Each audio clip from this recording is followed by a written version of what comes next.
একদিকে যখন ওই মধ্যপ্রাচ্যে ইরানের সঙ্গে মার্কিন যুক্তরাষ্ট্র এবং ইসরায়েলের যুদ্ধ চলছে এবং তা ক্রমশ জটিল আকার ধারণ করছে, তখন ওই জটিলতার জটও এবার এসে পৌঁছালো ভারত মার্কিন সম্পর্কে। সম্প্রতি জঙ্গি যোগ থাকার অভিযোগে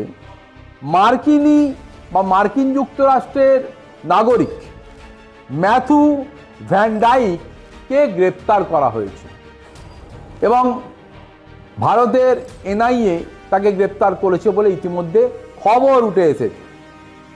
এবং তারপরেই ভারতে নিযুক্ত মার্কিন রাষ্ট্রদূত সার্জিও গোর দেখা করলেন ভারতের জাতীয় নিরাপত্তা উপদেষ্টা অজিত ডোভালের সঙ্গে।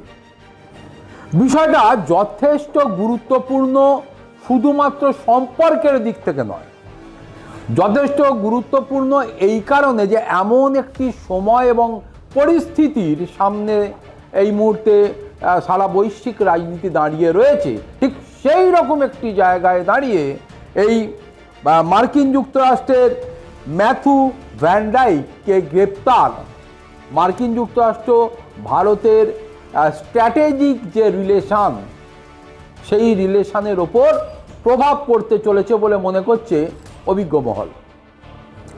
এবং এই পরিস্থিতিতে যে বৈঠক, সেই বৈঠক ঘিরে বিভিন্ন ধরনের জল্পনা ইতিমধ্যেই তৈরি হয়েছে। কি সেই জল্পনা?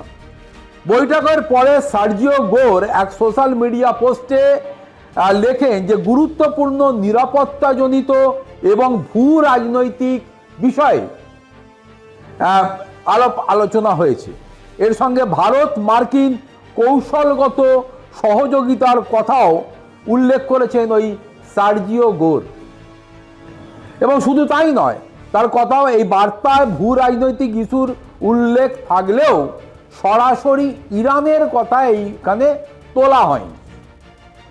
তার এই জল্পনাই তৈরি হয়েছে যে বৈঠকের আলোচ্য বিষয়বস্তু তাহলে কি ছিল, কোন বিষয়ের ওপর এই আলাপ আলোচনাটা হলো জাতীয় নিরাপত্তা উপদেষ্টা অজিত ডোভালের সঙ্গে। এদিকে ইরান নিয়েও যদিও সার্জিও গোর এবং অজিত ডোভালের কথা হয়ে থাকে, সেক্ষেত্রে ঠিক কী আলোচনা হয়েছে তা এখনো স্পষ্ট হয়নি। দুপক্ষের কেউই পুরোটা স্বীকার করেনি বা খোলসা করেনি। আমেরিকা মার্কিন মিত্ররা যেখানে হরমুজ প্রণালী দিয়ে জাহাজ বের করতে পারছে না, আমেরিকা এবং সহযোগী দেশগুলো, ইরান বাধা দিচ্ছে, সেখানে ভারত অনায়াসে তার তেলের ট্যাঙ্কার বের করিয়ে আনছে। এদিকে ট্রাম্প চাইছে আমেরিকার মিত্র দেশগুলি মিলে জোট করে ওই হরমুজ প্রণালীতে ইরান যে অবরোধ সৃষ্টি করেছে তার বিরুদ্ধে তারা যুদ্ধে নামুক, ব্যবস্থা নিক, তাকে প্রতিহত করুক। তবে ভারত ইতিমধ্যেই তার স্ট্যান্ড ক্লিয়ার করে দিয়েছে। সেখানে কি বলেছে, সেখানে জানিয়ে দিয়েছে আন্তর্জাতিক কোনো এমন জোটে ভারত যুক্ত হবে না বা যোগ দেবে না। অর্থাৎ ইরানের সঙ্গে মার্কিন যুক্তরাষ্ট্রের সম্পর্ক কি, তারা কবে যুদ্ধ শুরু করেছে, কবে শেষ করবে, এটা তাদের বিষয়।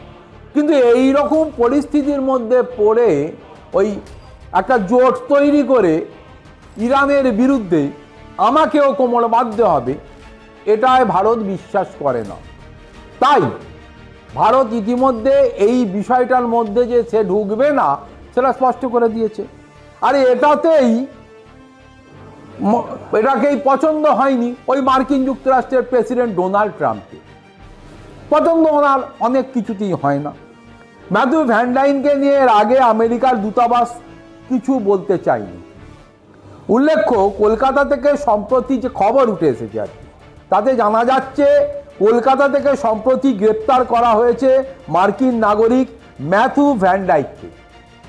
তার বিরুদ্ধে অভিযোগ মিজোরাম দিয়ে মায়ানমার গিয়ে ভারত বিরোধী জঙ্গিদের সে প্রশিক্ষণ দিয়েছিল এবং ইউরোপ থেকে বেআইনিভাবে ড্রোন আমদানি করেছিল। এই নিয়ে মার্কিন কর্তৃপক্ষকে প্রশ্ন করা হয় এবং এই প্রশ্নের উত্তরে উল্লেখযোগ্যভাবে মার্কিন কর্তারা নীরবতা পালন করে। রিপোর্ট অনুযায়ী ম্যাথুর গ্রেপ্তারির বিষয়টি সম্পর্কে তারা অবগত বলে জানিয়ে তারা কিন্তু পুরো খবরটা রেখেছে এবং ভারতীয় অবস্থিত মার্কিন দূতাবাসের পক্ষ থেকে বিষয়টাকে স্বীকারও করা হয়েছে।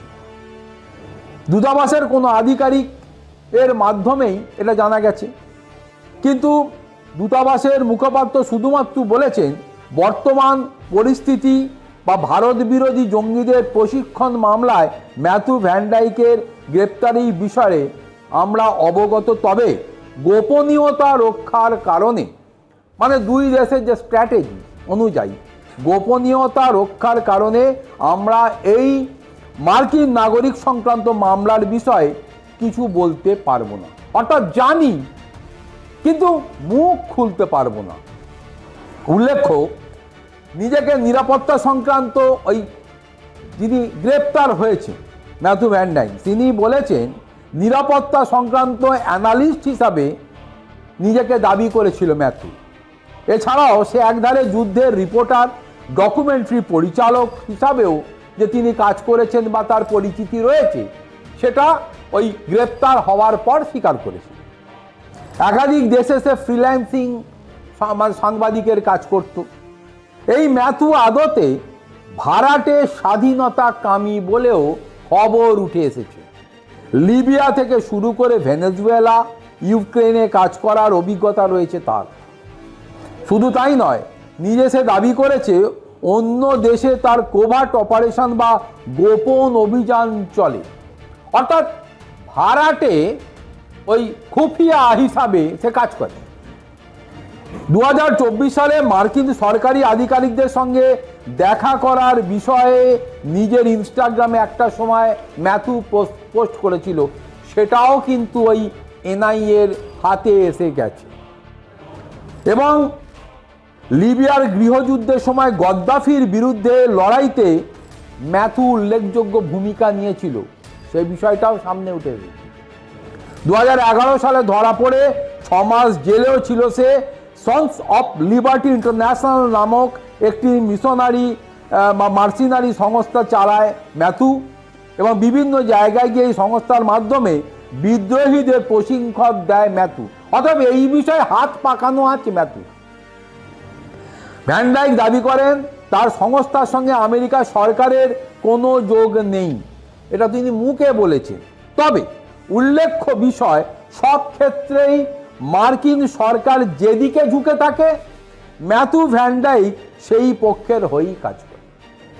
ফলে ম্যাথু ভ্যান ডাইক নিজেকে যাই প্রমাণ করার চেষ্টা করুন না কেন, তিনি যে ওই বর্তমান মার্কিন প্রশাসন বা মার্কিন প্রেসিডেন্ট ডোনাল্ড ট্রাম্পের অঙ্গুলি হেলনেই কাজ করছেন এটা পরিষ্কার। তবে ভুল জায়গায় হাত দিয়ে ফেলেছেন। অর্থাৎ মার্কিন যুক্তরাষ্ট্র ওই অন্যান্য লিবিয়া টিবিয়ার সঙ্গে যদি ভারতের তুলনা করতে যায় তাহলে সেটা যে সঠিক পদক্ষেপ নয় সেটা মনে হয় বুঝতে ভুল করেছিলেন মার্কিন প্রেসিডেন্ট। মার্কিন প্রেসিডেন্ট মনে হয় বুঝতে ভুল করেছে যে এটা 2026-এর ভারত, ওটা ওই আগের 60 দশকের 70 দশকের ভারত নয়। ভারত বদলে গেছে, ভারতের ইনফ্রাস্ট্রাকচার বদলে গেছে, তার মোবিলাইজেশনও বদলে গেছে। তাই ইট মারলে পাটকেল খেতে হবে ওটা মনে আগে থেকে তিনি বুঝতে পারেননি। ভ্যান ডাইককে পাঠিয়েছিলেন ওই 7 সিস্টার্স এলাকা বা রিজিয়নটা যাতে অশান্ত করা যায় আর ভারতের মধ্যে ডিস্টারবেন্স তৈরি করে ভারতকে যাতে ওইখানে এনগেজ রাখা যায়, ওটা আর হবে না।